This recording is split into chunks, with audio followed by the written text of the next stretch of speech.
did. It Yes. was a really good conversation. Yeah, he's a good guy.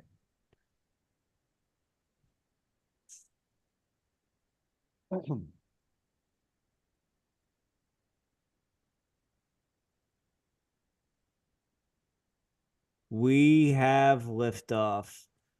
Tonight we are live with Jesse Coomer. Jesse, thanks for joining us, sir. I'm excited to be here. Thanks so much for having me on. Yeah, Jesse, it's an honor and a pleasure. As we were talking a bit offline, we came to know of each other through our friend Mike Mayer, who does Take a Deep Breath. That's And right. you are also have a book out fairly recently, The Language of Breath, that Oh we my, want to, look at that. boom, Look at that. we want to have you on to discuss. So if you want, before we even really get into it, if you want to plug and promote anything you got, where people can find you, where you want us to direct everyone, shout it out now. I'll get it right out in the front. Yeah, I love that. Yeah. So you can find me a lot of different places. The language of breath is my breathworker school, the philosophy of breathwork that I have put into my most recent book. It is a what I call a unified theory of breath work and self-awareness, and you can find it at languageofbreathcollective.com. You can also just Google language of breath and you will find me. If you look for Jesse Coomer, you'll pull up my other website, jessecoomer.com. It's all connected, so if you find one, the links will be there to find the others. I'm also on YouTube if you just search Jesse Coomer. And lastly enough, you can find me on Instagram at Jesse Coomer Breath. Awesome. And so a couple other through lines. I know we were just again briefly chatting offline. We got into it a little bit briefly. You had spent some time at Indiana State University, and I shouted That's out right. the Go Sycamores Go is right. Sycamores. And Yes. so one of my, I guess one of my idiot savant traits is that I have a knack for college mascots. Oh, So I have that, but also I've actually been to Indiana State. For a while, they used to host the NCAA cross country Division I championships.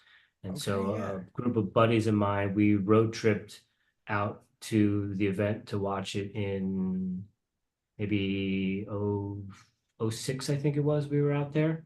Nice. And then because of moving around, I've lived in California, I've lived in Colorado, I've lived in Oklahoma. And so I've gone many times through Indiana on I-70. And for whatever reason, whether I'm going west or I'm going east, Terre Haute always seems to be a stopping point for me to rest my head for the evening. And then Jimmy was actually with me one time, and I made reference to it earlier. We went, and there's a place there that has square donuts. Are This is you true. familiar?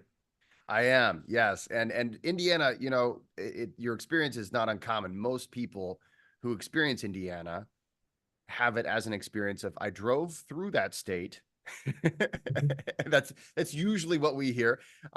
It's a lot of flat land in the northern parts, and we have our hills in the south, but we do also have square donuts, which can be found in the place called Terre Haute, Indiana. This is where I went to grad school, and it's a fun place. I really did enjoy my time there in Terre Haute.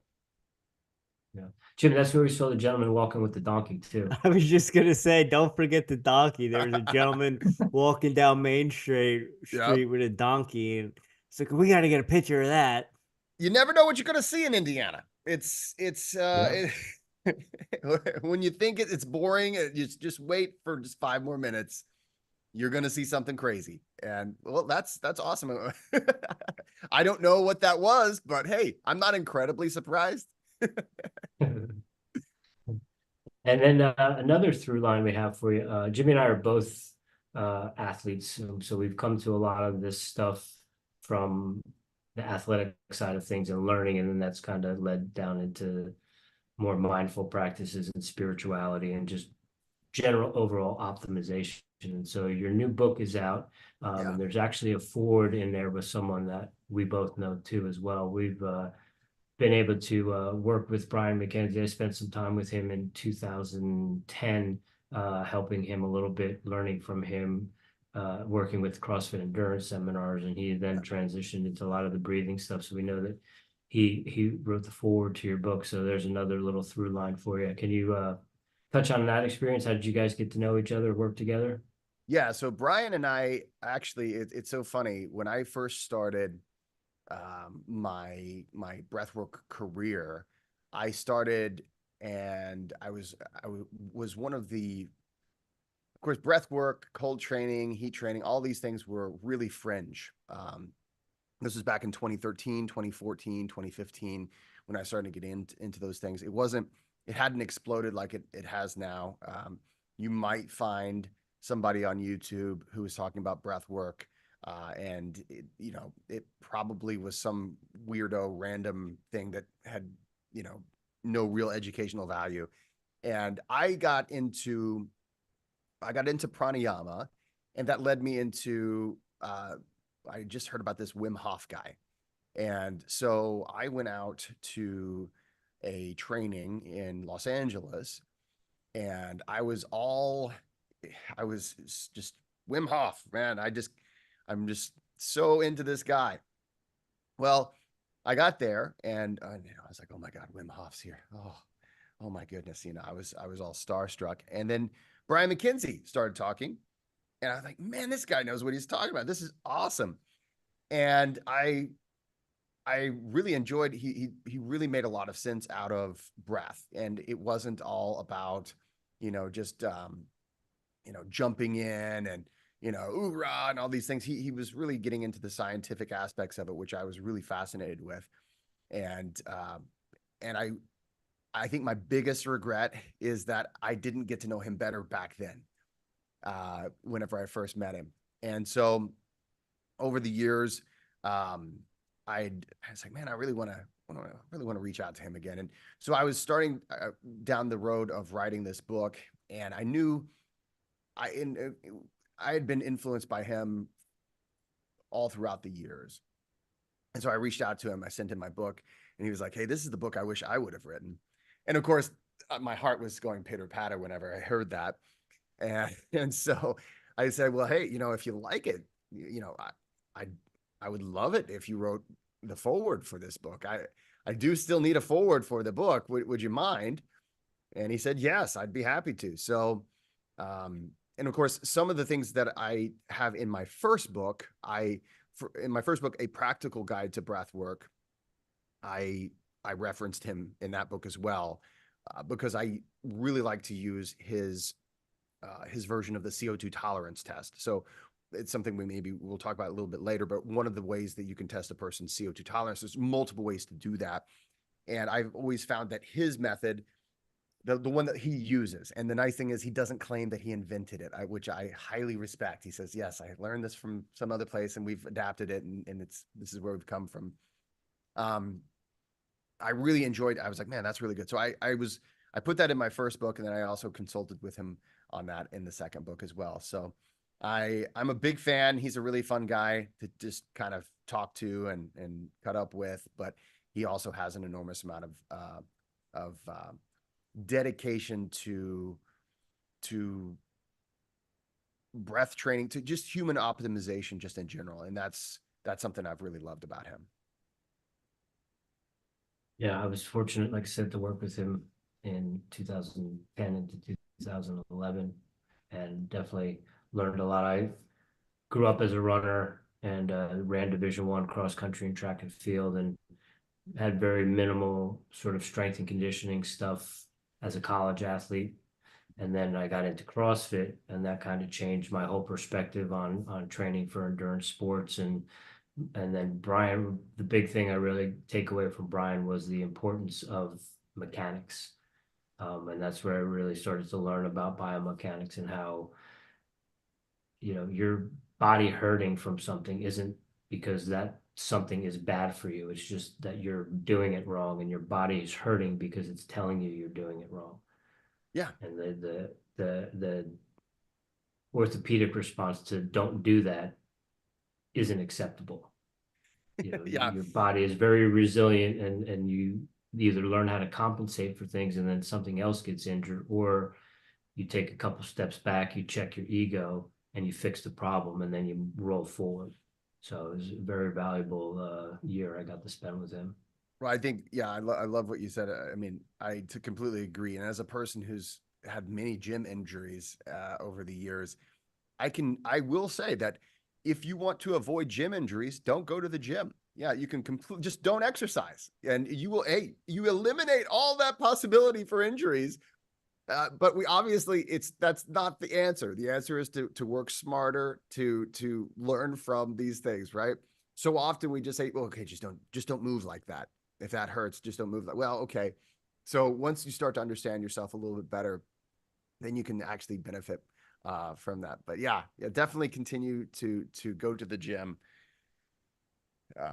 despite the yes, the statistical truth is that you will never have a gym injury if you never go to the gym. But it's still worth the effort and still worth the risk. Absolutely. So, Jesse, you said that Brian said to you when you sent him the book that he said, "Man, I wish this was the book that I wrote." And I heard you say that you wrote this book for you because this was the book that you needed. And that was the light bulb moment I had because Rich and I are always going back and forth and always talking about writing a book because we have so many guests on and they're always telling us about their books, and everyone's got a story, everyone's got something to share. And when I heard you say that, man, you inspired me, Awesome. to just start writing some stuff down because we all need something and we all need that guide. So that was the light bulb moment for me. Is you said you wrote this book because this was the book that you needed when you started your breathwork journey. So as I started diving into the language of breath, I realized you being a former English professor, you did write this book for you because you have a really good way of taking your education as an English professor and an English student and putting that all throughout the book, whether it be the familiar, I'm going to butcher that, familiar phrase you, Yeah, the philia. Yeah. philia, there Oh, you Phil, go, yeah. phrase you use, the Rosetta Stone. You do a really good job of breaking that down. So I'm curious how you kind of came to, hey, I'm gonna write this book as an English professor talking about breath work. Yeah. Well, thank you so much. And anytime I can inspire someone, definitely write the book that you wish existed. That's how you know it should exist, is that you wish it would have existed for you, but it didn't. And when I was getting into breath work, when I was first starting, so much of breath work, even today, so much of breath and so much of, I would say, human health and performance, it treats us like the metaphors that we use. Now, in language, one of the things, you can look at any language, and we as human beings, we speak in metaphors all the time, right? And one of the metaphors that we use about the human organism is we consider ourselves a machine, right? And there are a lot of, there's a lot of good reasons to call us that. I mean, we're working with pulleys and levers. We're working with, okay, there's a lot of correlations to a human being and a machine, but the reality is we're not machines. The reality is we're actually living organisms. We're 37.2 trillion cells that are actually all working together, and there's an enormous amount of intelligence in every cell, in every part of us, and it's all working together, and it all knows the survival strategy. It knows the plan. And the positive thing about working with metaphors is that we can simplify something complex so that we can work with it in our mind. So we can say, okay, so so basically, like, the solar system or an atom, it's sort of like, there's marbles that are going around. Even all these metaphors, they break down after a while. And sometimes the metaphor is how we start to see everything through, and we start to filter our understanding through that metaphor. And so I looked at, and I think most of us looked at everything as this metaphor, as I was almost like I was punching in like codes to my machine. So, okay, I'll get into breath work. And I think it's very difficult for us not to be in this mind being separate than the body. We've got this computer head, this computer machine up here, which is our brain. And then we've got this, like this basically almost like a Buick or a, like a robot body. And we don't often realize that it's more complex than that. And sometimes it's better to overlook the complexity, but in this case, it's something I feel like we needed to re-examine. So whenever I started looking at breath work, I thought, okay, if I breathe in like this and I hold it like this, it's somehow sending this code or this message, and then this other thing has to happen. And we look at research a lot like that. Well, such and such technique, so-and-so did this and this was the result. And it's as if it's a static thing. There was nothing else going on in that person's life. Or, if you do those steps, you will get exactly this result. And life is far more dynamic than that. Our human existence and experience is far more dynamic. If I do a certain breathing technique, when I first wake up versus whenever I'm being honked at in traffic, it's not like I'll recreate this exact way of feeling. The reality is we have to learn to re-examine ourselves. And so what's so funny is over all these years, and like I said, I started professionally doing breath work in 2016. I've worked, you do all the certificates, you do all the research. And that's the thing, as an English professor, while I did get into some literature, but most of my focus was research and rhetoric. That's the beauty of Indiana State University. They've got the master's program in research and rhetoric.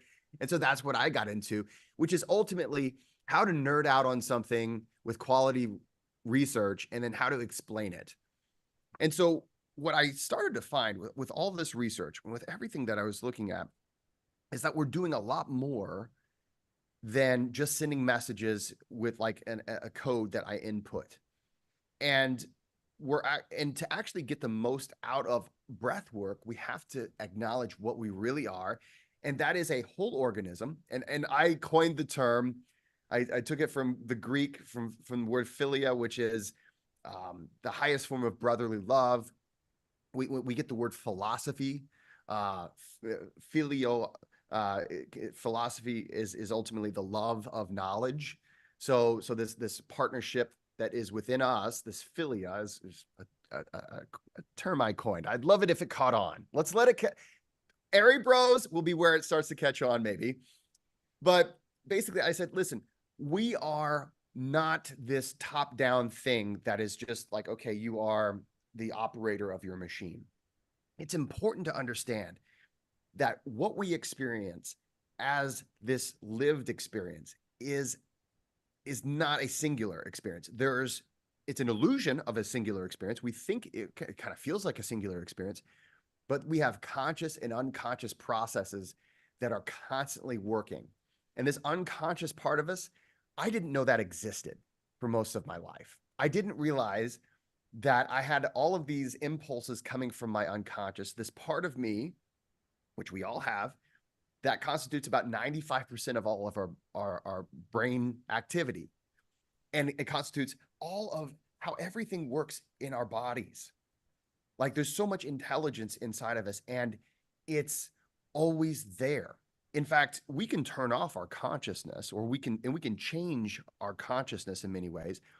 But for instance, the unconscious never turns off. And actually, it's interesting because it's always trying to help us survive and thrive. So it's always observing, always listening, always watching. This is why alarm clocks work. Because even whenever you're asleep, the unconscious is observing the room, is trying to keep you safe. It's trying to make sure that if there's something wrong, I need to wake up. So what I realized was that I wish someone would have told me, and this is where the book comes from, right? Because if I would have known that the stress response is a part of me that's actually trying to help me, and that I can speak back to that part of myself using breathing, I think I would have had a lot better high school experience. I think I would have, I think much of my life would have been a lot less rocky because most of my life I thought something was wrong with me. I have always been an extreme extrovert, but I suffered much of my life from social anxiety, which is something I think a lot of people can relate to.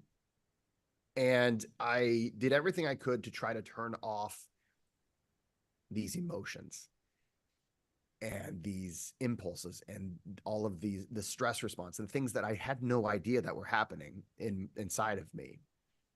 And I did all the wrong possible ways you could possibly do it. Drugs, alcohol, you name it. And the reality is that there was a part of me that's just trying to help me. And if I would have known that, maybe I could have approached it in a completely different way. And I think I would have. So I want everyone to know that energy that you get when you're nervous, that energy that, oh, my heart is thumping. When you hear, oh, in 5 minutes, you have to take an algebra test or whatever. That is actually a part of you that's trying to help you to survive and thrive. It's not that there's something wrong with you. I like coffee. And I think, we're Americans. We love caffeine, right? So, everywhere else in the world, you just don't understand. You think you understand, but you don't. Like, we've created these drinks that are just like 300 milligrams of caffeine. And then it's like, yeah, but I also have my morning coffee, and then I have my afternoon. And then before I work out, I'll have my pre-workout. You know how it is. But imagine if you got that jolt of energy and you didn't drink coffee or the energy drink, right? Suddenly you have all this energy you don't even know where it's coming from. That is the experience that most of us have with regards to stress, with regards to anxiety. We don't know where that's coming from. So we label it as something bad. We look at ourselves as like, okay, there's something wrong with me. I can't handle this. Or we look at it as these outside forces that are causing these problems within us. And in reality, what we need to do, and this is, again, coming back to why I wrote the book, if we understand that there's this relationship within us that is also in relationship with the world outside of us, and if we can create a stronger and a better relationship through understanding, through breath and self-awareness. So whenever a person learns the language of breath, you're not just learning a bunch of breathing techniques. Yes, you're learning those, but we're also learning how to decipher the messages from your unconscious. And that might sound real mystical, but that's just science, guys. We have so much of us that is not conscious. We have no conscious awareness of these things. It's more than just our subconscious beliefs. And if you can start to decipher some of the messages coming from that part of yourself, you can start to speak back using your breathing. And when you do that, you can start to form a better relationship within yourself. You can start to trust yourself. You get to know yourself pretty well. And I'm not saying that the world isn't going to have stressors. Everyone knows that. If someone tells you you'll just walk around the rest of your life with a big cheesy smile and you'll never feel stress again, run, because that is a con man, guru, whatever. They're selling snake oils. But what it is like when there are stressors that enter into my life, when I suffer loss, when there's tragedy, when there's injury, when there are things that are wrong, I can start to understand a little bit better all of these sensations and feelings and things that I'm experiencing. And I can start to say, okay, I rationally understand this situation. I know that I'm going through a rough time right now. I'm really worried about some things. And I know that I need sleep. I need sleep to recover. I need sleep in order to feel good tomorrow. My unconscious me, it doesn't understand that. My unconscious me just knows that we feel danger. So it's going to try to convince me to solve every problem in the world right now. We call this rumination, by the way. So if you're a human being, you know this feeling of rumination. And again, this all comes back to why I wrote the book. So I'm like I said, I'm a former English professor, and we just go on and on. So I'm recovering. It was 11 years, hard years of English professoring. So interrupt me anytime. But I do want to say, when we understand why these things happen inside of us, then we can start to say, well, okay, it's not, I need to control. I need control, control, control. Because if that's your goal, if all you seek is control, then you can really never rest, because you have to stay in control all the time. I'm always in control. What you're looking for is you want to teach that part of yourself, that unconscious part of yourself, safety. And you want to teach your conscious thinking part of yourself how to not be so freaked out when the unconscious part of you is saying, hey, there might be danger. And how to speak back and forth is the key. So rumination is another one. You think there's something wrong with you. Every human being since the dawn of time has experienced this. And this is because our conscious thinking self is able to think about tomorrow. It's able to think about yesterday. Your unconscious, which is, again, 95% of all of you, like it's most of you, most of us unconscious, it has no ability to think about time. It's only in the present. And this is why a lot of contemplative practices say, okay, let's live in the present, because at that point, we're not ruminating. We're in tone with the unconscious. And that is a very helpful thing to do. But I still know that tomorrow I have to go, to that interview that I'm really nervous about because, wow, my rent needs paid. And if I don't get that job, then I'm not going to be able to pay the rent. Or I still know that so-and-so said that jerk thing, Susie at the office. I don't know why I always go to Susie at the office, but so-and-so said the thing,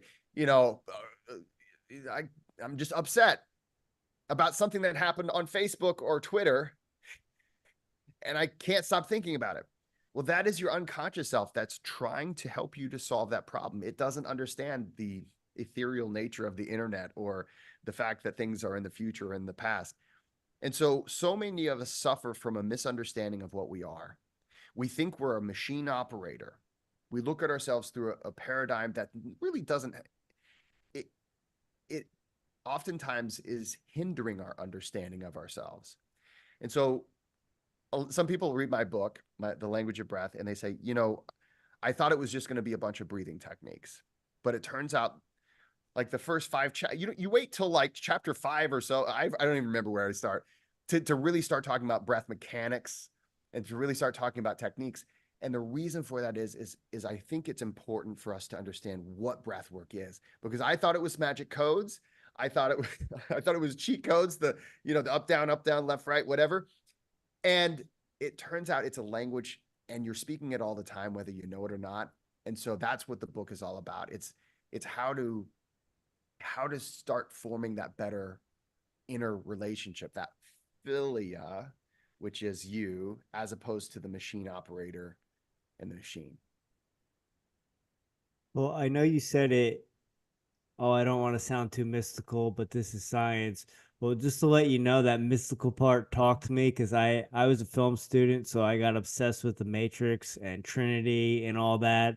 And when you said the relationship with yourself and the relationship outside yourself and connecting it as a community and working with it, I was like, this guy is talking my language. And Awesome. you also brought up language, and language has different tones and different dialects, and you use the example in the book. You can say I love you, but there's different ways to say it, and it matters how it comes out. And that really spoke to me with the breath, because the conversation we always have on here when we talk to people about breath is Wim Hof good or is Wim Hof bad, right? That's the big talking point. You don't want to hyperventilate, don't do it. Well, every time I do it, I feel good. So I don't know what to tell you, but I think you raise a really good point.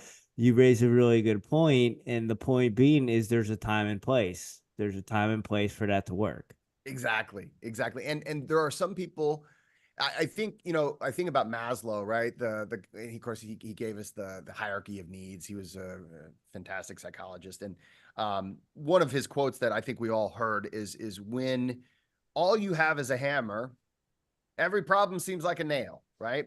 And so when we look at, you know, is this one type of breath work good or bad? Or when we look at these things, oftentimes we are looking, is it good or bad? Right. And it's, and the reality is we're looking at it completely through the wrong lens. Right. It's like saying, I love you. You know, is that good or bad? Well, I love you. It's a good thing. Right. Well, I mean, not if you don't want to get sued by some stranger on the street. You know, you go up there and you chase after people. I love you. Right. There's like everything can be a great thing or a terrible thing. It is 100% what relationship are you in? Right. What is the situation? What is the relationship that you're in? And so, yeah, so you can say I love you with sincere tone and inflection, or you can scream it while, you know, thumping your chest, and it's going to mean different things. And this is the same when it comes to our breath. So every breathing technique, and I often will have when people get to me, most of the time it's because they're like, you know, I've been doing Wim Hof for a long time, and I feel like I'm more stressed out than I was before, but I know this is supposed to, this is the thing that it does, right? You plug this into your machine and then it does this thing, or it's some other technique, or, you know, I'm not getting any of these results I hear about. And so, but by the time they get to me, a lot of times they've learned a lot of things. And so we have to unlearn a few things, and we have to say, okay, so let's just practice before we even practice any breathing technique. How do you know if the thing does the thing, right? How do you know? Let's just imagine that what XYZ technique does this result. How would you know that to be true? Oh, well, I guess I would feel better. Okay, so that's pretty vague. Let's talk about that. How do you feel right now? Good. And our language, you know, and most languages are like this, but English is specifically like this. Or at least I know more about English than I do more the other languages. We don't have a lot of words that we can use to really describe how we feel, because it's such a subjective thing. So we might say, I feel good, I feel bad, I feel guilty, I feel happy, I feel sad, I feel heavy, so we don't have an enormous amount. And actually what's interesting, and this is because of our unconscious is naturally a negative Nancy. I'm sorry. Our unconscious is always, it generally will skew to the negative. We have more negative words to describe how we feel than we do positive words, at least in the English language. And I would imagine that's true across the board. But they're all pretty generalized, because it's what language is we agree these sounds mean these things, right? There's no reason for these sounds to mean these things. We've just agreed that that's what they mean. And so when it comes to deciding how do I actually feel, it's a really personal thing. It takes some real focus and patience, and it takes a lot of checking your ego at the door. A lot of people come to me after they've been doing a lot of contemplative practices or breathwork practices. I get a lot of newbies too. So for those of you who are new to breathwork, don't feel like you have to be that experienced.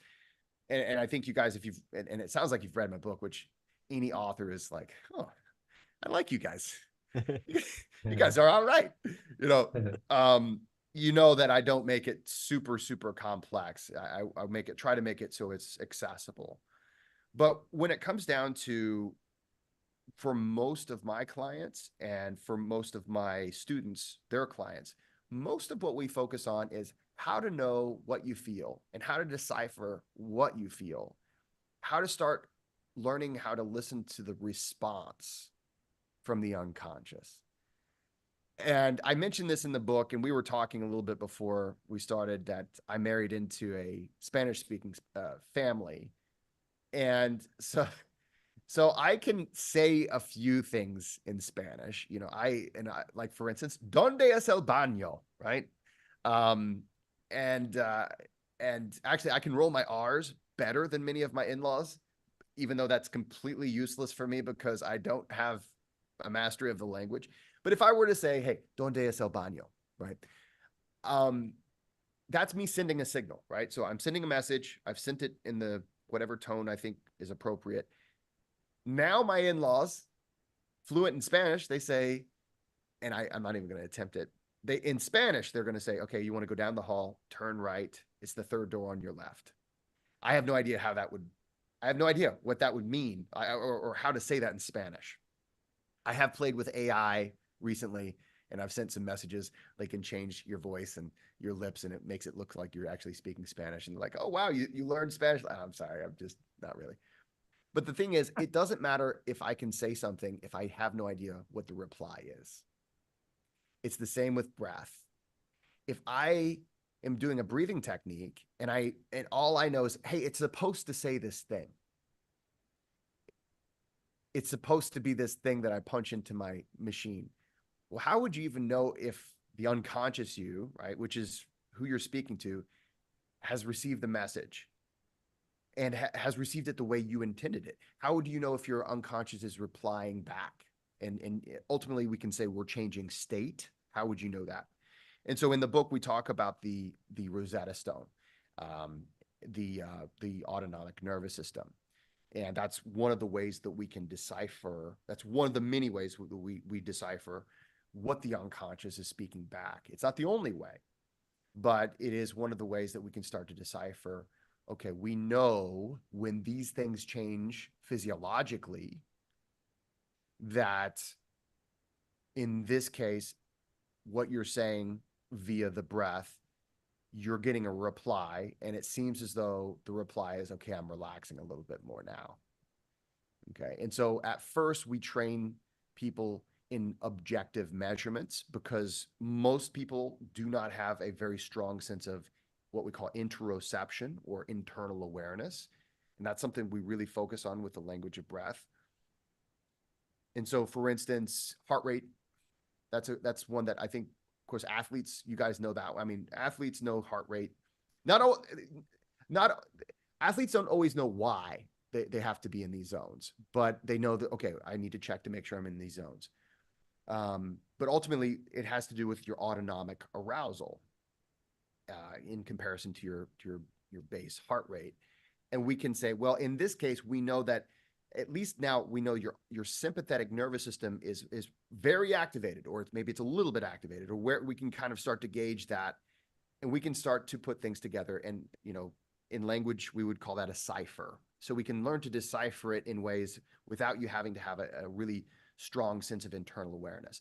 But as we do that, the goal here is so that when we have exercises that help a person develop that sense of internal awareness, the hope is that you can start to notice, okay, when my heart rate is here, I feel this. Okay, great. So I can start to correlate an objective measurement through this cipher that I have with my subjective felt experience. And then later on, we throw the wrench of emotions in there, and that makes it even more challenging. But the thing is, language is complex, right? In the English language, there's millions of words, and they can be used in a lot of different ways, and their meanings all change based off of our speed, our inflection, our tone. So don't expect your nervous system, your conscious and unconscious, the 37.2 trillion cells that you are, to be any less complex. If anything, it's a little bit harder because, well, okay, so I don't have anyone else to ask how I feel. I have to feel that. And I'm the one who's responsible for getting to know this part of myself. It's really easier for us a lot of times to ignore these aspects of ourselves because they're not always comfortable. And this is what I did. I tried to ignore it. I masked all of these messages. My unconscious was screaming at me. And I said, okay, I'm going to do some drugs, and so I don't have to listen to you anymore. And it worked. It worked too for a while. But the unconscious is always going to outlast you. The unconscious is stronger than the conscious thinking you. And so there's no beating that, because that is you too. The unconscious you is you. So it's a matter of learning how to get to know yourself and work with what you are, having that better understanding.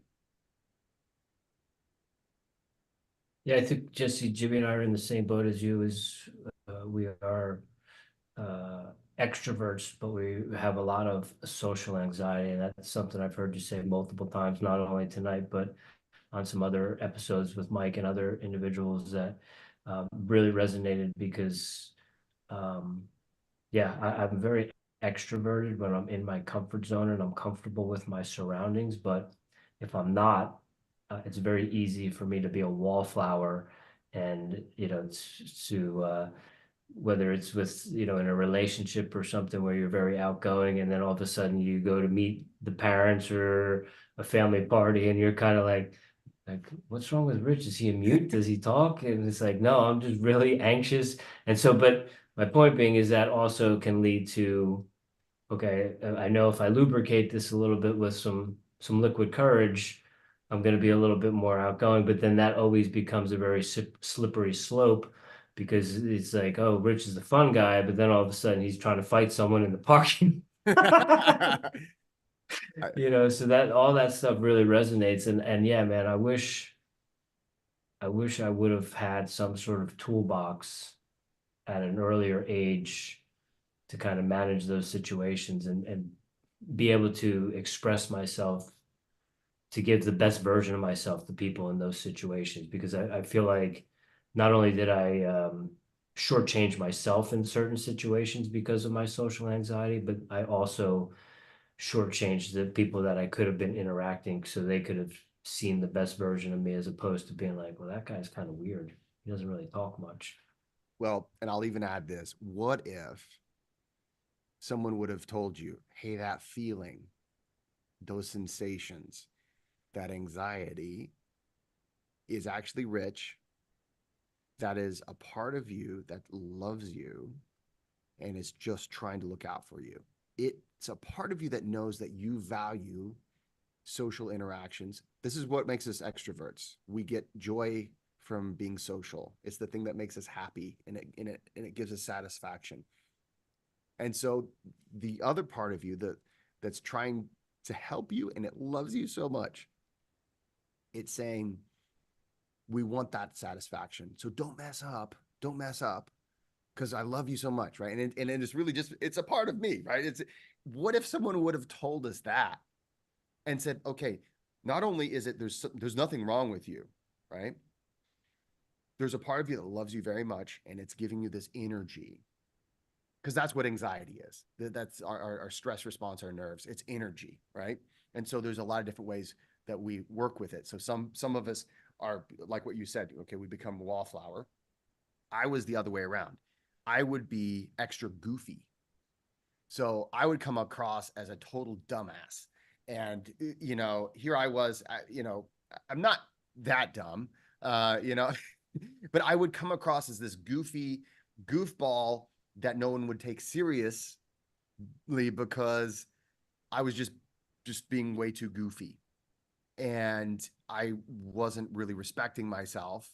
And I would do things that ultimately I had all this energy, and the way I dealt with the energy was just to kind of almost, it was the ultimate self-deprecation. I would do the things that would make me look stupid. And, I would just try to be the drunkest guy there, or, all these moronic things.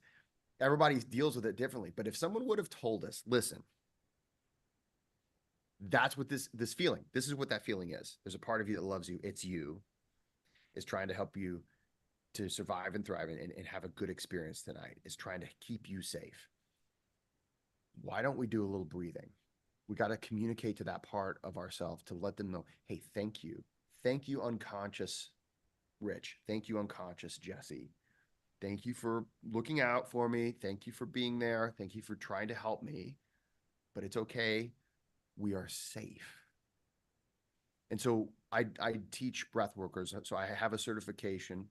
It's the language of breath certification each year. And this is the first thing I teach to my breath workers. The ultimate, the first responsibility of a breath worker is to help a person feel safe.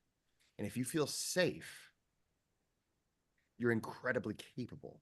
When I train athletes, I always kid them. I said, there's two ways I can make you do your very best, right? And perform, you know, at 110%. I can make you feel like if you don't, you're going to die, right? So I can, you know, pull out a gun and point at you and see how fast you can run. You're going to run really fast, right? Or I can make you feel safe enough to give it 100%.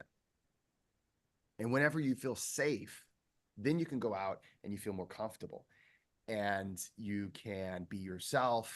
And it's not always just as simple as do a little sniff, sniff, poo, which is my favorite, right? So sniff, sniff, poo, or 4-7-8.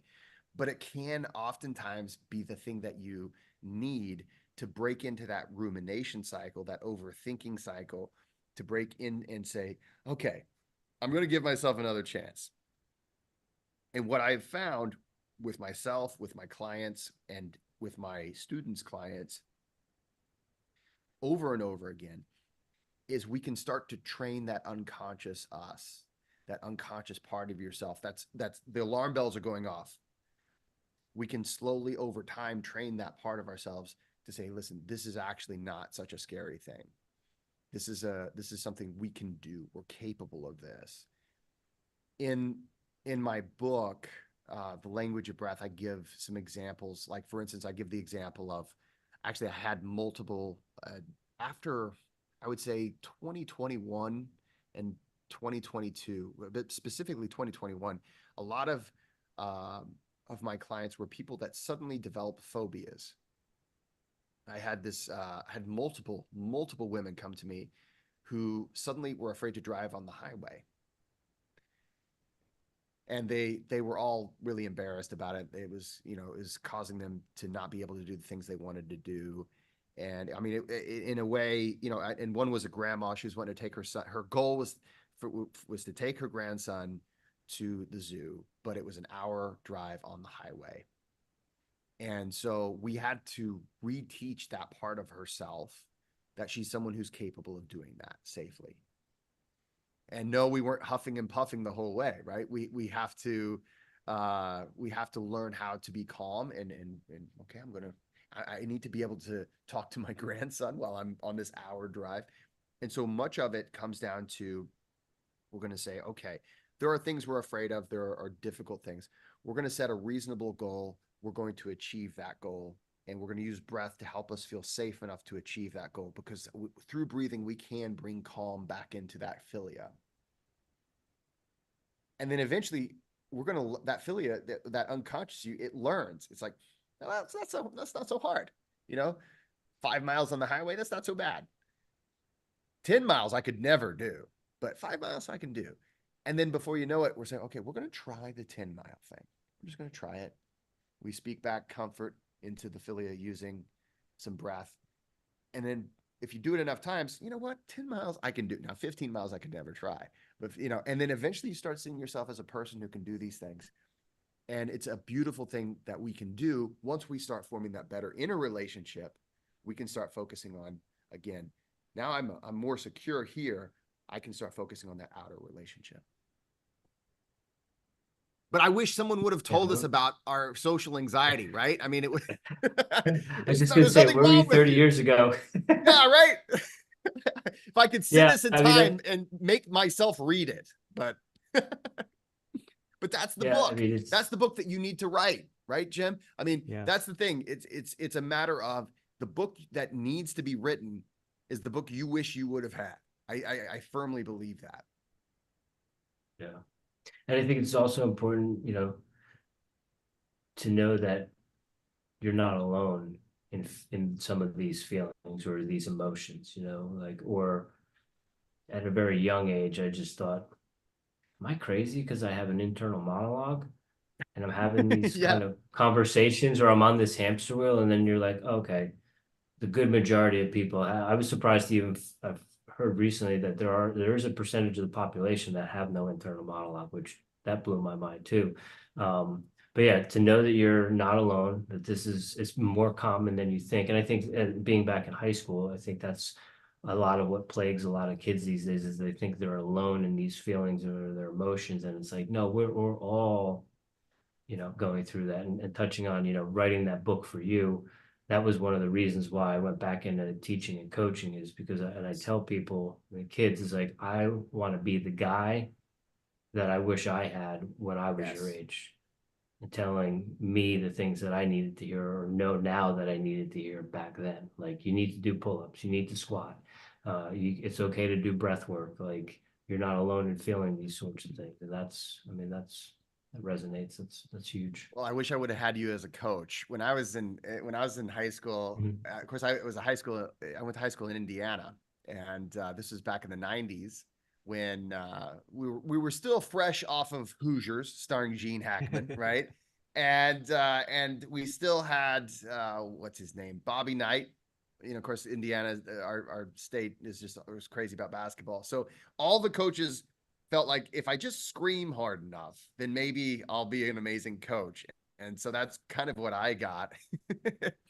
And, you know, maybe that's why I didn't play. I played all the sports, but then all the coaches did that. And then I was like, I don't really like sports. It seemed like just a guy yelling at me. And I think that's what sometimes we think we can do with our emotional state. We think we can just kind of scream at it, or, you know, we can do that with our physiological state. As if these things are separate, right? It's all connected. I think that's the biggest message that I'd like to send out, is that, you know, everything's connected. We love to separate physical and mental. We love to separate the mind and the body. It's all one thing. You know, we are all one thing, and all of our cells know it. It's just that over time, we've inherited a lot of paradigms and a lot of ways of looking at things that were probably much better than the way that we used to look at things before that. But now we can do better. And now we understand ourselves far more. The concepts that I bring out in my book, what's funny is, to me, I'm like, man, somebody needs to tell people about this stuff, because this needs to get out there. My mentors, you know, I've got a neuroscientist mentor. He read the book. He's like, you're not really pushing the envelope too much here. I'm like, let me just say, I didn't know any of this stuff, you know? And so I think a lot of people don't realize that most of everything about us is unconscious.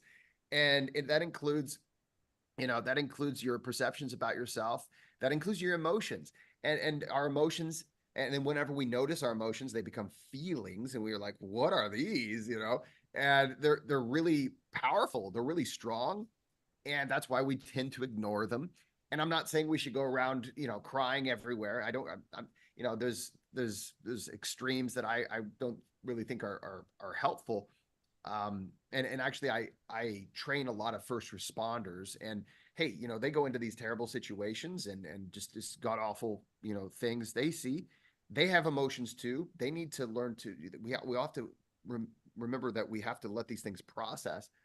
But there are times whenever you have to be the adult in the room, you know, when maybe your father dies, or, you know, a loved one dies or something like that. It's like, man, somebody's got to plan that funeral. I can't just cry the whole time. I have to make decisions now. So we have to learn how to speak and listen and acknowledge what's going on. And the better we understand ourselves, the better we're going to do that. And I'm sure someday we'll understand ourselves better. And this philia thing, they'll say, you know, now we understand ourselves better. And I hope that happens too.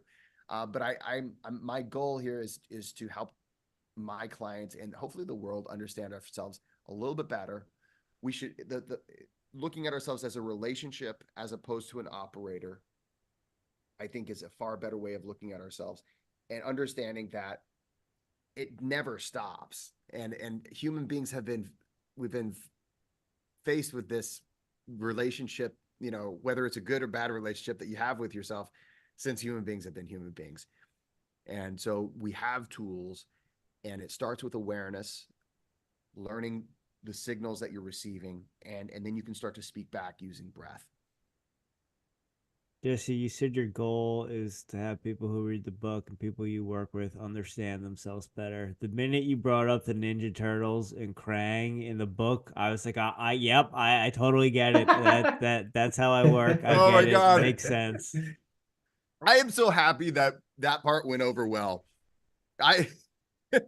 You know, there's you take a lot of risks when you write a book, and you're like, you know what? I can't think of any better way of explaining this. So for the listeners, so if you're not familiar with this, especially if you're a 90s kid, you know about this, but there's Shredder, right? Shredder was the big bad guy of the Ninja Turtles, but then there was this other bad guy named Krang, and he was this like disembodied brain from Dimension X, and he would always have those robot legs, and like you'd be in that weird robot thing where it had shades, and I'm like, I know that's how I viewed myself for a long time. And I think we oftentimes we think that, you know, that our bodies, or what's so funny, right? Your brain's in your body. Your brain's part of your body. Like, it's all you, right? Everything is you. But we think everything down below the neck is just sort of a machine that's kind of waiting to be told what to do. And or at least a lot of times we have that conception, and then I got this one part that went bad, right? It's like this automotive thing that we are. And in reality, much of our problems in the modern day have to do with just the fact that we're treating ourselves like a machine when we should be treating ourselves like a relationship. Another thing I mentioned in the book, and when I give talks, a lot of times I start with the controversial statement of, you are not a tree, right? And so, you know, a lot of times, like, I was at a military academy, so it's some younger guys, let's see, Monday, and I said, you know, raise your hand if you're a tree. And, you know, there's always one, you know, smart aleck is like, I'm a tree, you know. I'm like, aha, you would be raising a branch. You don't have hands if you're a tree, you know. And they were like, all right. So the reason why I mention this is because this is where that stress response comes from. This is where our dopamine feedback loop comes from. Our misunderstanding about what we are. We treat ourselves like machines, or like trees. Like, trees just sit in one place, right? Human beings, I mean, for the longest time, you know, we didn't just live in one spot.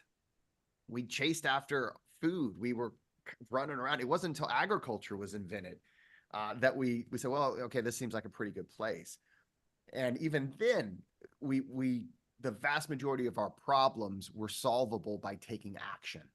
And so every cell in our body, every cell in our philia, which would be great if that took off. Who knows?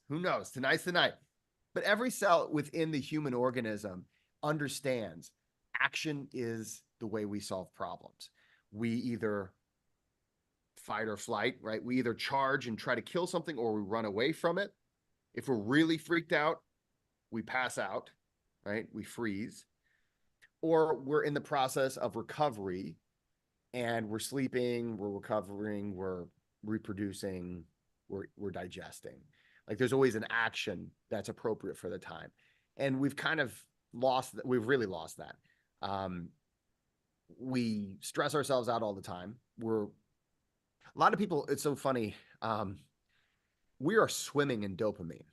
Like, the average person is just swimming in it. And then you add coffee.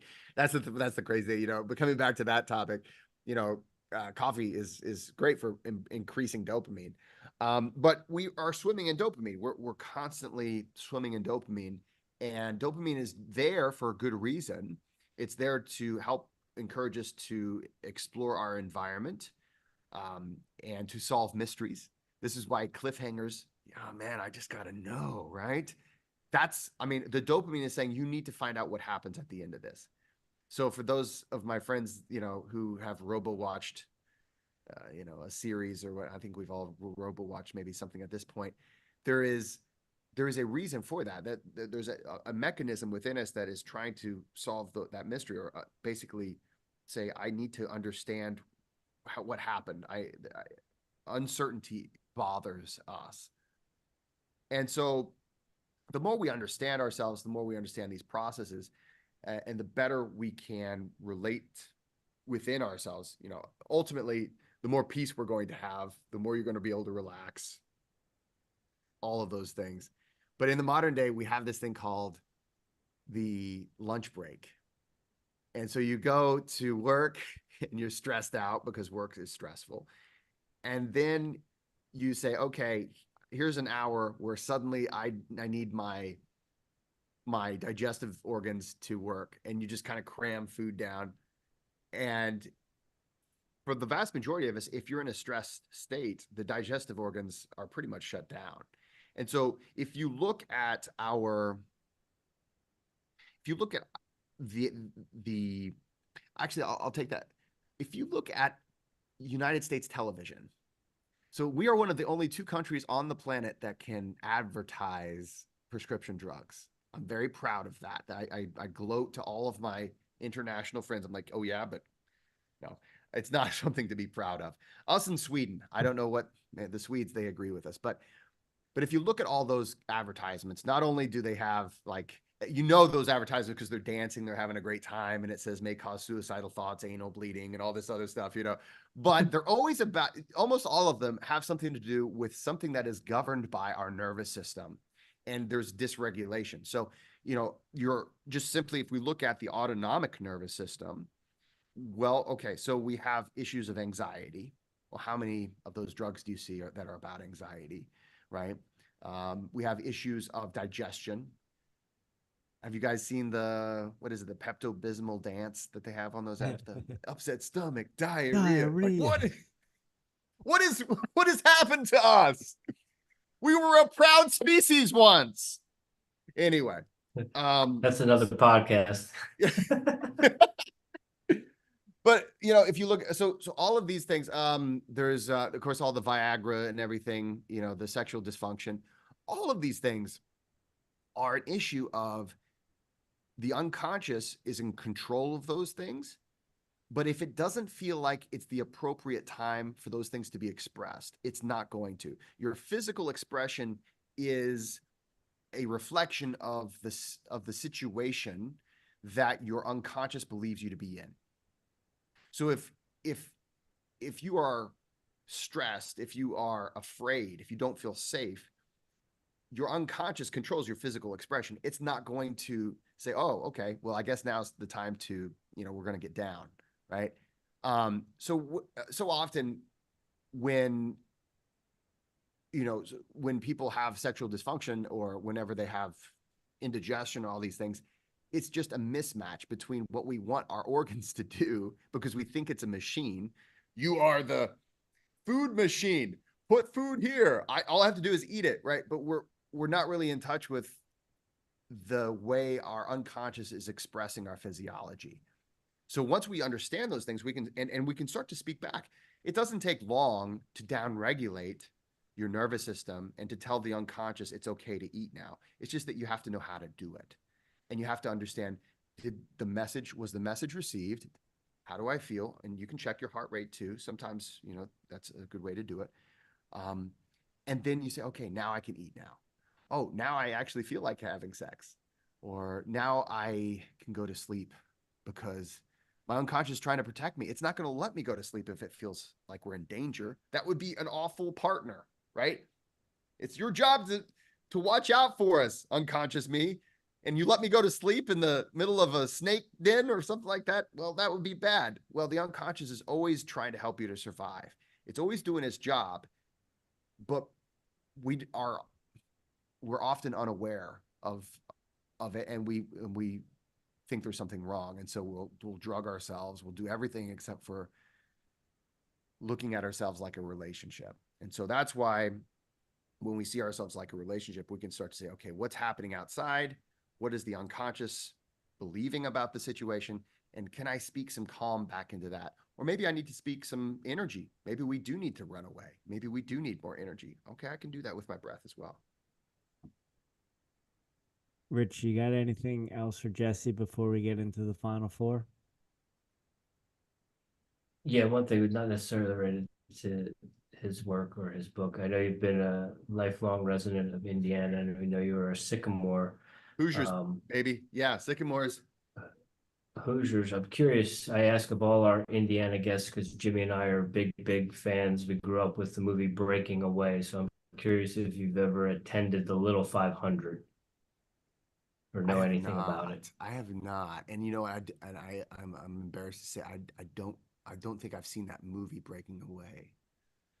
Okay, it's a bicycle movie. It's about a group of kids that live in Bloomington, and they're locals. So the locals are called cutters because all the parents used to work in the quarries, and Okay. they have the little 500. And so this movie is about how these locals, they kind of get in this sort of, local kids, fraternity kids kind of battle, and then they are tasked with settling this beef in the little 500 bicycle race. And the one kid that's a local kid is an avid cyclist. So the rest of the townies rely on their one friend, and then they end up winning the little Oh, 500. And so well, I know Bloomington is a fantastic place. So, of course, Bloomington's where we that's where we store Indiana University. So that's where the Hoosiers reside. yeah. Bloomington is a really neat town. So, I wouldn't doubt it if they're having, if they have the little 500 pretty regularly. They have all kinds of cool stuff. Now, the Indy 500, that I've not attended, but I have trained some IndyCar racers, and I've seen they wouldn't let me drive the car though. I'm like, guys, I promise I won't do anything wrong. I just let me drive the car. No, I'm sorry, sir. Jesse, you're not going to let you drive the car. And in fact, those cars, I was able to look into them and kind of get in them a little bit. I don't think I would have fit. I was a little too big for that car. Yeah, Better off. You're safe. yeah. But I would imagine talking about that, mentioning that, I would imagine having a very calm state is very important when you're using a vehicle of that power and that magnitude. What's interesting. So, and this is where state is so elusive, right? And anyone who's an athlete, really almost all humans, I would say, we've experienced being in the zone a little bit. And athletes, of course, if we could just make that happen, right? The more you can be in the zone, the better. And it's a matter of, and this is actually when the unconscious and the conscious are in a perfect state in relationship to each other. And when we say I was too in my head, right? Because that's a very real thing. I was too in my head. What it is oftentimes we're trying to use the conscious thinking part of our brain when we really do need to just relax and let the unconscious take over. The unconscious is way better at sports than the conscious is. The unconscious is capable of processing like 11 million pieces of information all at once,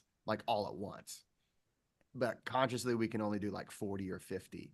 So it's got it. I mean, it's totally got it. And you want to let that unconscious do its thing. So yeah. So when I train athletes of any kind, and this is also for people who are just decision makers like CEOs and things like that, we want to help a person have a better relationship there. So there's times that you want, okay, I want really conscious thinking. I want rational. I need to use the problem solving math part of my brain. But a lot of times you want to trust your gut. You want to go with what feels right in this moment, because those feelings are coming from you. And from when we compare the human brain to a computer, there's, even to this day, like the unconscious is it's amazing the amount of information it can process almost instantaneously. So that is the part you want that part to take over and feel really safe and comfortable to do its thing. I guess that's the flow state that they Yep. always talk about, and that's the craze nowadays. So, Jesse, at the end of every podcast, we ask our guests the final four Oh boy. questions. So you brought it up, so I'm Let's do curious. this. Are you a coffee drinker? I am. I love coffee. How do you brew your coffee and how do you take it? I do a French press because I like coffee too much. If I did more than a French press, I would just drink it all. So I've solved that problem, and I drink it black and bitter. All right. Do you have a bean of choice? I um I do espresso beans. I just go straight to the hard stuff. All right. All right. Jesse, do you have any daily practices or ritual that you do on a daily basis to show up as the strongest version of Jesse Coomer? Yes. So I do a breathwork practice. of course, I mean, that, I guess that needless to say, throughout the day, I'm constantly doing that. I love going to the gym. So I very regularly do resistance training. I'm not a breath worker who does yoga. I go deadlift. I'll do weight training. That's where I really get a lot of enjoyment from. So I do that pretty regularly. And I also have a meditation practice that I practice as well. And I firmly believe in journaling, even though I don't always do it as well as I should. I try to at least get a little bit written down, and then I take pretty regular cold showers, if not a cold dip each day. And do you have any tips for athletes, breath related to bracing for things like the deadlift or the squat? So the Valsalva maneuver is actually a very good thing, and it's the only thing that I would say is that it's overused, in that you don't need the Valsalva whenever you're doing every lift, and that's generally what I see whenever I coach people in the weight room is, hey, we're pretty much trying to do the Valsalva for everything. And so you don't need that for every single little thing. And when it comes to regular weight training, a lot of people ask me, what's the best way to breathe when I'm lifting weights? And the real answer to that is it will depend on the lift. But the one thing to understand is that it doesn't matter quite as much as long as you're breathing. Just continuously to breathe, because what we're doing anaerobic exercise, right? And so it's just, okay, just continue to breathe. You don't want to pass out or something like that, but just make sure you're continuing to breathe. And remember that the breath work that you do outside of the gym is the most important part of breath work. Just as long as you're breathing in the gym, try to breathe nasally, especially if you want to try not to catch colds from all the snot flying in the gym and all this stuff. But the breath work you do after your session. And what's funny is, I was an English professor, and the first place I was ever published was T Nation, if you're familiar with T Yes, Nation. let's go. So was it a literary magazine? No, they wouldn't publish me. But I reached out to T Nation. I said, here's the best way to get them gains, right? So after you get done with your workout, the average athlete it's been shown you're catabolic for up to 4 hours after you leave the gym. And of course, everyone wonders why they get protein farts. And the reason for that is that your unconscious is still like, hell yeah, man, let's go, right? For 4 hours, usually, unless you do some kind of mitigation, and you can do that pretty easily. So what you want to try to do is lie down, because you can go to T Nation to the one article I published there, or it's in my books as well. But you lie down in a 90-90 position, getting your hips in 90 degrees, your knees in 90 degrees. Lie down, close your eyes, put on some relaxing music, and then inhale for 4 seconds, exhale for 8 seconds, and do that for about 5 minutes. Check back with your heart rate. It shouldn't be we're shooting for something around maybe 20 beats per minute off of your resting heart rate. So we're trying to get it as low as we can. You don't have to sit there forever like you're going to go to sleep, but try to get it out of that heightened state of sympathetic dominance. Then you can have the protein shake without having the upset stomach, diarrhea. All those science. It's science. Heck yeah. Thanks for that tip. I'll definitely gonna have to start playing with that for sure. I will put that article in the show notes for you too. Yeah. Awesome.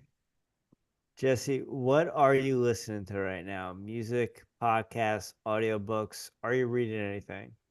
Yeah. So, oh man. Oh, I love this. I can't wait to talk about this. So my listening is so off the wall. And I think the fact that Spotify exists and all these things exist, it kind of, it says, do you wonder if there's Vikings that sing? Sure. Well, there's that. And, so I listen to, it depends on the time of day, but I listen to a lot of hand pan music. Of course, I'm a breath worker, right? So I do that. I love that. But I also listen to a lot of this Viking music, and it's like, I don't understand what they're saying, but it sounds ultra badass, and it's like with the drums and the don't da da da, yeah, you know. And so I love Viking music. And then I'm also into metal and hard rock from the 90s and early 2000s. That's just because I'm the age that I am, I think. And then I will delve into when I'm writing. So I still do, I'm working on my next book. I am a glutton for punishment. I will listen to this lo-fi stuff, man. Have you heard that? I mean, it's just like you Yep. just kind Oh of get yeah. in the groove and you're just, oh man, did an hour fly by? Oh, was I really productive during that time? It's just amazing. So I don't even know who makes this music. I listen to the music all the time. Have no idea any of the artists, but thank you to the lo-fi community. I'm enjoying your music. I don't know if you've come across it, but I've come across, I don't know the artist, but I'm sure if you just typed in lo-fi Sublime or lo-fi Warren G, there are people that have done lo-fi to like the Sublime tracks and to the Warren G tracks, and I'm sure there's other I hip love hop living in and the or future. It is amazing the things they do, right? It's awesome. Yeah, during the holidays, I listen to Lo-Fi Christmas, Me and too. you know, it's just so relaxing, but it's also kind of got a beat to it, so it's not like you're just, you know. I did actually for a little while, I still do this now and then. I'll listen to just like piano jazz. It makes me feel fancy, and I think that's okay. I'm okay with that. The need to feel fancy now and then.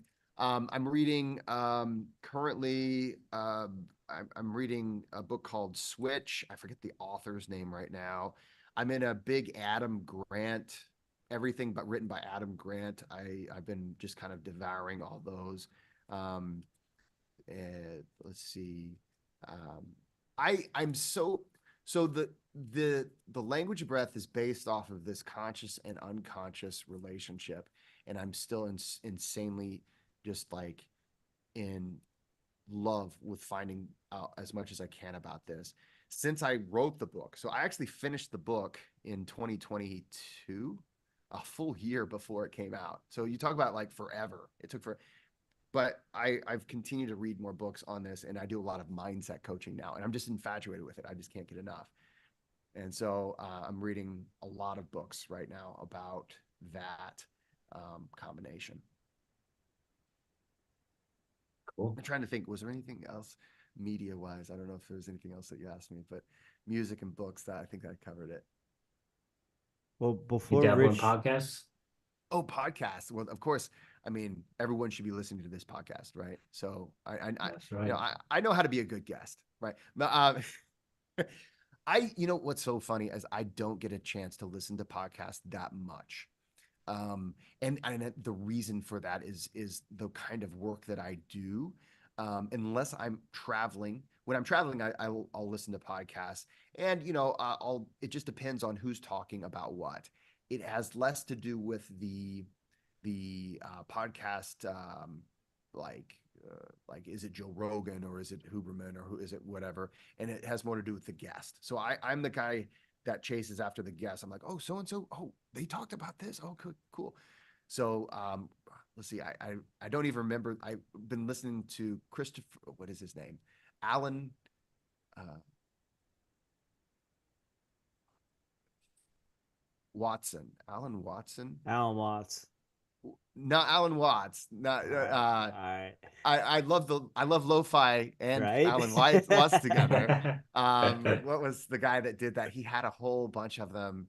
Like what was the guy? Akira the Dawn. Yeah. Akira the Dawn. He's been Oh my putting God. some fire mixes out Oh, lately. everything by him. I'm like, yes. They had the whole thing with Jocko Willink.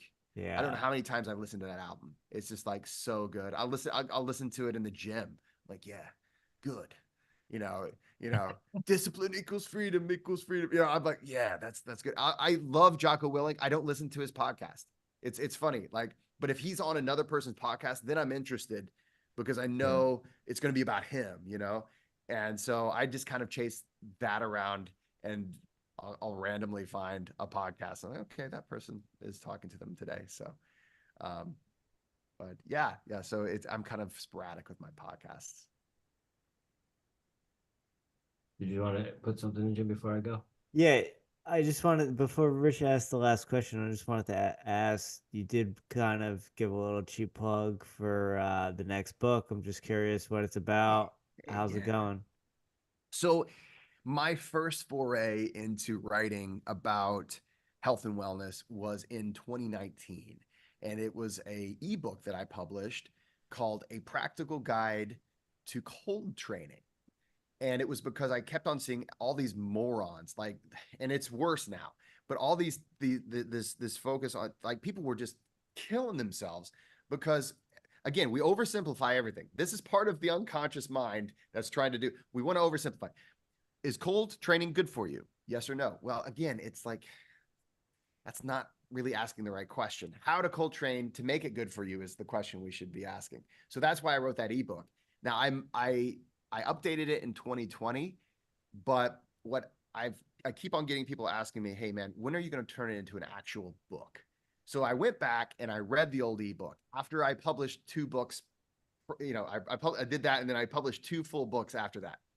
And there's good news and bad news. The good news is I'm much better at writing books than I was back then. The bad news is I was like, oh my God, this is just like I really kind of embarrassed. I need to improve this book because I can do so much better. So I have taken that ebook and I gutted it. I've rewritten at least 60% of that book, and I'm going to be coming out with it later this year. Now, if for all the people out there that already bought that ebook, you will get a free copy. So I'm just going to thank you for believing in me. Thank you for putting up with the typos. Thank you for actually, you know what, strange enough, there weren't that many typos, but thank you so much for believing in me and in that book. People still buy that book off of my website to this day. I just sold one. I always see when they sell for all and I've sold thousands of copies of that. For everybody that's bought that, you get a free copy of the ebook when I update it. But it's also going to be out on Audible, and it's going to be out on a paperback, which this will be the first time it's in those formats. I haven't actually decided on the due date on that because I'm not done writing the book, but I'm thinking it'll probably be this fall. So as people get into their cold training later on this year, you'll have a new book to guide you through. Awesome. And I was going to say, before you even mention that, we would have to have you back on because we have a whole set of questions about cold training that we didn't even really get into. Happy to. It's one of my favorite topics. Yeah. Jimmy and I have been, as athletes, we've always kind of done the post-workout recovery type of things. But recently, as many people have, I got a portable one for Christmas that I've been using every day since like the 28th. And yeah, it's a game changer for sure. So we'd definitely like to get you back on and promote it, but also talk about cold therapy and that sort of stuff, because it does seem to be, go hand in hand with the breath work and the saunas and that sort of stuff. So we'll get you back on here. Last one we have for you. Jesse, do you have a guilty pleasure or guilty pleasures? It could be food. Do you still love square donuts? We talked about music. Are you a Swiftie? All right. So now I'm going to lose everybody's respect. Here it comes. No. So one thing, I have a guilty pleasure. I like those Celsius energy drinks. I can't help it. So stop judging me. I like them. I cannot help it. I remember when they first came out, like in the early 2000s, they only had one flavor. Now they have like a million flavors. So I enjoy those. I don't drink any other energy drink. I think they're all the rest of them are pretty much poison, but that's the one that I will indulge in. The other thing is I have to watch it when it comes to ice cream, because ice cream, oh guys, in undergrad, 2 years of my life, because when you're an undergrad, right, you're a grown up and you can do whatever you want. I ate ice cream every day for breakfast for 2 years. And and I'm just saying, later on, like a couple of years ago, I saw an article saying how ice cream is like the ideal breakfast. Like it was one of those probably trying to get clicks or whatever. I was like, nope, it's not. Every morning I would eat breakfast. I would eat a whole big bowl of ice cream because I'm a grown up and I do what I want. And then I'd go to class and I would crash. I'd hate life until I could scrounge my way to the lunch. And I'm like, okay, now I'm home. Now I finally get some brain power back. And then the next morning, I after not learning that lesson, I'd be like, I'll probably crash again, but man, it sounds really good.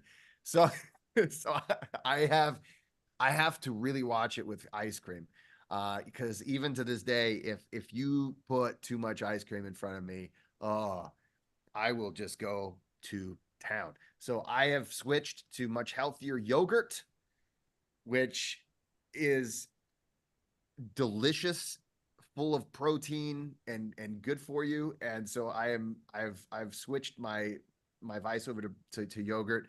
But yeah, if I let myself go, occasionally I'll let myself have a little bit of ice cream. But if I can let it go too far. And then the thing is, I also will say that now, of course, this is me being an English professor nerd, right? So Oscar Wilde, most of the time, whenever you hear people quote Oscar Wilde, they're probably pretentious pricks. But I'm going to, but I'm going to quote Oscar Wilde because the quote, he says, I believe in moderation in all things, including moderation. So occasionally I will have a bender on whatever it is I want. I'll eat pizza till I'm sick, or you name it. And then I get it out of my system, and I could go back to my 80% healthy diet and lifestyle, allowing for those binges, just knowing they're going to happen and just accepting it, and then getting back to living a semblance of a healthy life. Amen. What are your go-to flavors? Do you have a go-to ice cream or Celsius flavor? Oh my God. Well, it's the Celsius. And so the Celsius, no one understands my flavor. So I like, my favorite Celsius is it's this mango green tea. It's one of the non-carbonated ones, and it's just like nectar from the gods. And then my ice cream, it's there's Moose Tracks. So there's like the Moose Tracks family, right? And then I go into my favorite brand was this Blue Bunny brand. So they have this kind called Bunny Tracks, and I'm just saying, guys, it's dangerous. All right. Well, you brought up that you've switched over to a more breakfast friendly yogurt. Do you have a Yes. yogurt brand of choice? I do. And it's probably so one of the things that I find very difficult is to get enough protein in my diet. And I'm more and more skeptical about whey protein and a lot of the protein shakes that are out there. I'm even in the late 2000s. So my family we owned a nutrition store. And so, I was always taking all the proteins and things like that. And even then we were starting to notice, like, that's when Muscle Milk got busted for, it wasn't actually real protein. It was just BCAAs, and they were able to make it look like it. So a lot of these different brands were starting to get busted for having like fake stuff in it. And now I think it's very, very artificial. And so I have found that the Ratio brand and the Okios brand are my two favorites. They have high protein. Okios is the Greek one. Ratio, I don't even know. Now, neither of them have probiotics. That's the thing that a lot of people think, they think that and I used to think this, I used to think all yogurt has probiotics. They don't. So my two favorites don't have probiotics in them, but they do at least have yogurt bacteria in it. So it's like, it's still good for your gut. So it's good for your gut. It tastes good. It's got that satisfying creaminess, and you can, I put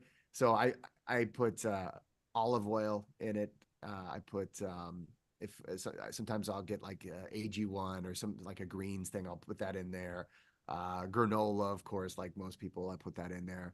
And then sometimes there'll be whatever powder I want to put in, like a colostrum or something like that. So it's like a perfect carrier for your supplements that you would normally have to do the shaker bottle and all this other stuff. So I'm like, oh man, this is really great, and it kind of tastes good.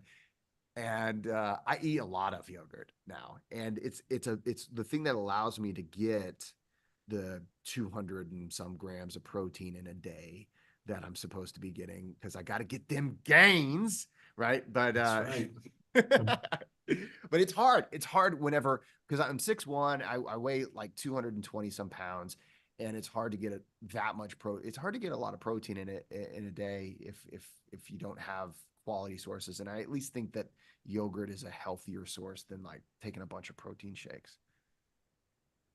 Respect. I feel you on the yogurt. I love yogurt myself. It's Yeah. it's a game changer. I went many years of my life thinking I wouldn't like it, so I just didn't even try it. And then once I tried, I'm like, it was like that and sushi. Those were the two things I went. I don't know why so long. No, I just don't. I just know I won't like it. And then I tried. I'm like, okay, now I need it. Now it's like one of my favorite things in the world. So Respect. Jesse, thank you so much for sharing your knowledge tonight, diving into the language of breath with us. Really appreciate it. Really appreciate your time. I really enjoyed this conversation. this has been a lot of fun, guys. I really do. I go on a lot of podcasts, and this has been one of the funnest ones I've ever had. So thanks so much, guys, for having me on. Yeah, thanks for joining us. Really pleasure meeting you and chopping it up with you for a little bit and making some connections over some donuts and breathing. I love it. Thanks a lot. All right. Have a good one.